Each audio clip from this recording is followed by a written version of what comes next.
বৈষম্য বিরোধী আন্দোলনের সাবেক সমন্বয়কদের নিয়ে নতুন ছাত্র সংগঠনের আত্মপ্রকাশ অনুষ্ঠানকে ঘিরে উত্তেজনা দেখা দেয়। বিকাল ৩টায় মধুর ক্যান্টিনে সংবাদ সম্মেলনের ঘোষণা থাকলেও ঠিক আগ মুহূর্তে সম্মেলন স্থলে প্রবেশ করে বেসরকারি বিশ্ববিদ্যালয়ের শিক্ষার্থীদের একটি দল। বাকবিতণ্ডার জেরে সেখানে ঘটে হাতাহাতির ঘটনা। শিক্ষার্থীদের অভিযোগ, জুলাই বিপ্লবে তাদের বড় ভূমিকা থাকলেও শুধুমাত্র সদস্য পদ দিয়ে কমিটির গুরুত্বপূর্ণ পদে বেসরকারি বিশ্ববিদ্যালয়ের কোনো প্রতিনিধি না রেখে বৈষম্য করেছে নতুন ছাত্র সংগঠন। তাই এই কমিটিকে তারা ঢাকা বিশ্ববিদ্যালয়ের সিন্ডিকেট হিসেবেই দেখছেন।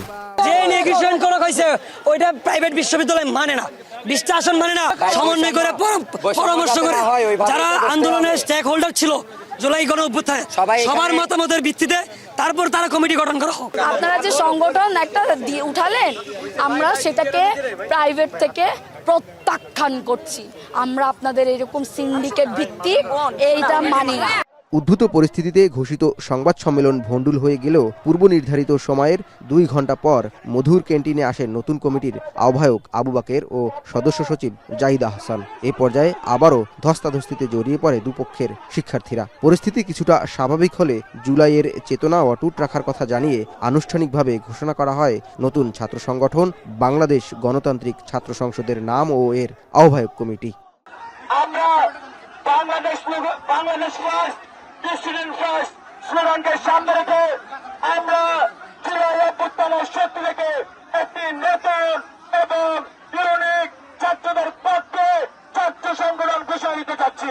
এদিকে সংবাদ সম্মেলন শেষে গণমাধ্যমে দেয়া এক প্রতিক্রিয়ায় নতুন দলের ঢাবি সংসদের মুখ্য সংগঠক হাসিবুল ইসলাম বলেন, দুপক্ষের মুখোমুখি অবস্থান গণতান্ত্রিক চর্চার বহিঃপ্রকাশ।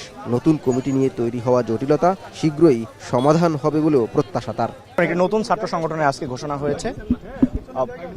সেই ছাত্র সংগঠনকে কেন্দ্র করে আমরা দেখতে পেয়েছি যে একটি ইতিবাচক কিন্তু একটা প্রতিযোগিতা কিন্তু আমরা লক্ষ্য করতে পেরেছি।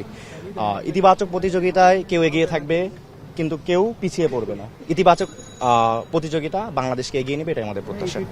নতুন ছাত্র সংগঠনটির কেন্দ্রীয় কমিটির অন্যান্য সদস্যরা হলেন সিনিয়র যুগ্ম সদস্য সচিব রিফাত রশিদ, মুখ্য সংগঠক তাহমিদ আল মুদাসসির চৌধুরী, মুখপাত্র আশরেফা খাতুন, ঢাকা বিশ্ববিদ্যালয় সংসদের আহ্বায়ক আব্দুল কাদের, সিনিয়র যুগ্ম আহ্বায়ক লিমন মাহমুদ হাসান, সদস্য সচিব মহির আলম, সিনিয়র যুগ্ম সদস্য সচিব আল আমিন সরকার, মুখ্য সংগঠক হাসিবুল ইসলাম ও মুখপাত্র রাফিয়া রেহনুমা রিদি। জাওয়াদ মাহমুদ, এখন, ঢাকা।